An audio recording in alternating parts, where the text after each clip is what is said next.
Neither necessity nor desire, but the love of power, is the demon of mankind. You may give men everything possible, health, food, shelter, enjoyment, but they are and remain unhappy, for the demon waits and waits, and must be satisfied. Let everything else be taken away from men, and let this demon be satisfied, and then they will nearly be happy as men and demons can be. Power corrupts. Power is endlessly seductive. Power developed to its utmost is happiness. Power has been many things to many people, but one thing is certain, whether we admit it or not, we all desire power, and how we satiate this need, or fail to do so, greatly influences the course and quality of our life. In this video, we explore the nature of power, and we discuss how the games of power that define modern societies are rigged in ways that favor tyranny at a social level and mental illness at an individual level. The 20th century mathematician and philosopher Bertrand Russell defined power as the production of intended effects. Power, in other words, is the ability to cause deliberate change to the conditions of the world so as to bring them more in line with one's needs and desires. Power is thus a value-neutral force. It can be used in the service of life-promoting ends, or it can be used for destructive purposes. But to judge an expression of power as good or bad, the ends aimed at are not the only criteria to consider. As in most acts of power, other people play an important role as the means in the achievement of our ends. Or as the psychologist Silvano Arietti explains, if a man relied only on his own ability to satisfy his desires, power would be a synonym for personal ability.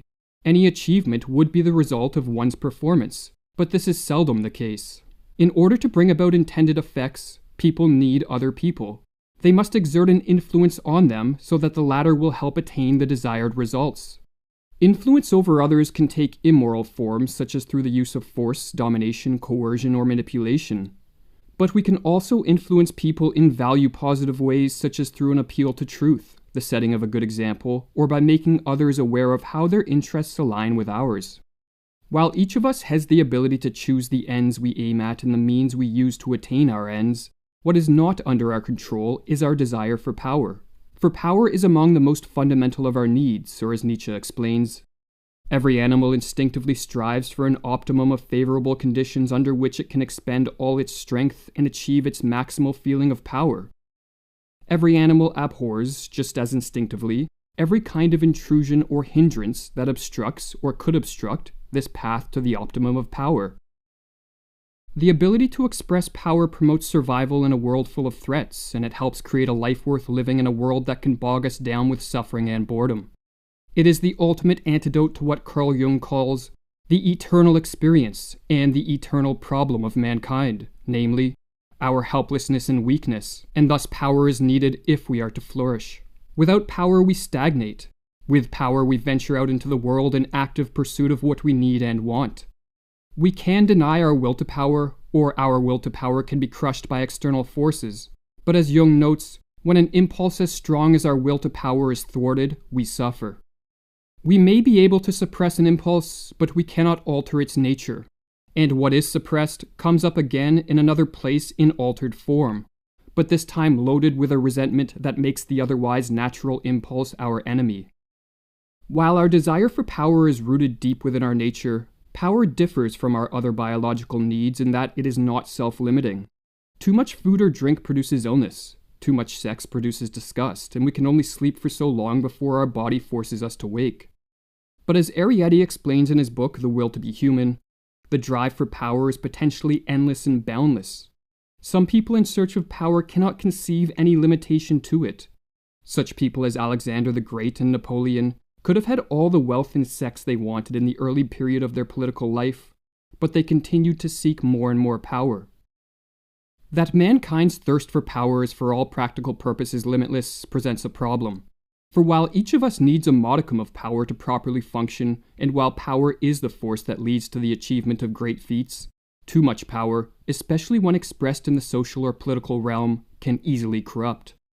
If a society is to flourish, therefore, there must be rules, norms, customs, and social institutions that help channel the expression of power in life-promoting ways and that limit the accumulation of too much social or political power in the hands of any one person or group. In most modern societies, the opposite situation prevails. Immense power is being centralized in the hands of statist and globalist institutions, and the wielders of this power are now using it in ways that inhibit the ability of the rest of us to cultivate our power in socially cooperative and individually enhancing ways. But to the extent that government is strong, writes Leopold Kohr, the individual is weak, with the result that even if his title is citizen, his position is that of subject. As a population, we have been divided into two classes. There are the ruling elites who believe that they should have the power to control the world, while the rest of us are being conditioned to believe that we shouldn't even have the power to control our own lives. This is a perilous situation which, if not corrected for, could result in us being a generation forced to endure a brutal reign of tyranny. For as George Orwell wrote, "We know that no one ever seizes power with the intention of relinquishing it." So what is the solution to this challenge we face? Some claim that love will save the world, but tyrants are not moved by such feelings. Others claim that the truth will set us free, but as Nietzsche recognized, truth alone is never enough. Truth in itself is no power at all. Truth must either attract power to its side, or else side with power, for otherwise it will perish again and again. This has already been sufficiently demonstrated, and more than sufficiently. In the end, only power thwarts power, or as Frederick Douglass wrote, "Power concedes nothing without a demand. It never did, and it never will." If a society is to escape the grip of tyrants, power must be brought to the side of freedom. But the type of power needed to accomplish this feat is not the same as the power that backs tyrants. As more people cultivating the ability to dominate, manipulate, and coerce others will only lead to one group of tyrants being replaced by another. Tyrants are defeated by more people cultivating their personal power, and then using this power to live in a free manner and to resist the chains of tyranny. How is this life-promoting power cultivated? Through the process of self-realization, which, according to Jung, represents the strongest and most ineluctable urge in every being, and which is a law of nature and thus of invincible power. To self-realize is to actualize our potentials, to cultivate our skills, to adapt to the outer world, and to bring harmony to our inner world. Every individual, writes Jung, needs revolution, inner division, overthrow of the existing order, and renewal, but not by forcing them upon his neighbors under the hypocritical cloak of the sense of social responsibility, or any of the other beautiful euphemisms for unconscious urges to personal power. Individual self-reflection, return of the individual to the ground of human nature, to his own deepest being with its individual and social destiny. Here is the beginning of a cure for that blindness which reigns at the present hour. Many people spur the call to self-realize as they question how personal development can help change a world descending into chaos. But such a perspective overlooks the fact that if tyrants are to thrive, the masses must be weak, as tyrants, and those who benefit from their rule, are always but a sliver of the population, and so lack the personal resources to exert widespread control over a population of strong men and women. If, therefore, enough of us cultivate our personal power through self-realization, and in the process become more effective in all realms of life, the weakness on which the tyrants prey will be replaced by the self-reliance upon which the power of tyrants dissolves.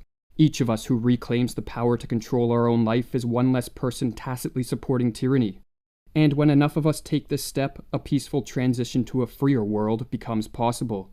For as Etienne de la Boétie noted nearly 400 years ago, tyrants can be dethroned without any use of force, and without the need for prolonged strife, so long as enough people desire freedom and have the strength and inner fortitude to practice non-compliance and civil disobedience, and to resist commands that are immoral and contrary to the functioning of a free and prosperous society. From all these indignities, such as the very beasts of the field would not endure, you can deliver yourselves if you try. Not by taking action, but merely by willing to be free. Resolve to serve no more, and you are at once freed. I do not ask that you place hands upon the tyrant to topple him over, but simply that you support him no longer.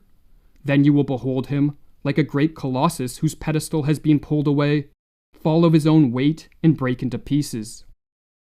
Some may think that time is still on our side, and that if things get really bad, enough people will then take the appropriate stand on the side of freedom. But to take this passive approach is to flirt with danger. For one of the most important lessons of the 20th century is that when totalitarianism is unleashed on a population, it proves very difficult to internally dislodge.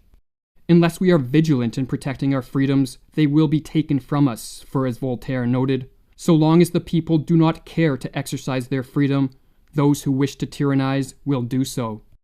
Alexander Solzhenitsyn, in a footnote to Volume 1 of the Gulag Archipelago, expressed the profound regret that he and his fellow Soviet prisoners felt for their lack of action in the early days of communist rule, and the following passage should serve as a warning to us all.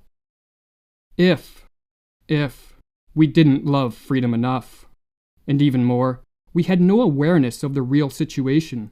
We spent ourselves in one unrestrained outburst in 1917, and then we hurried to submit. We submitted with pleasure. We purely and simply deserved everything that happened afterward.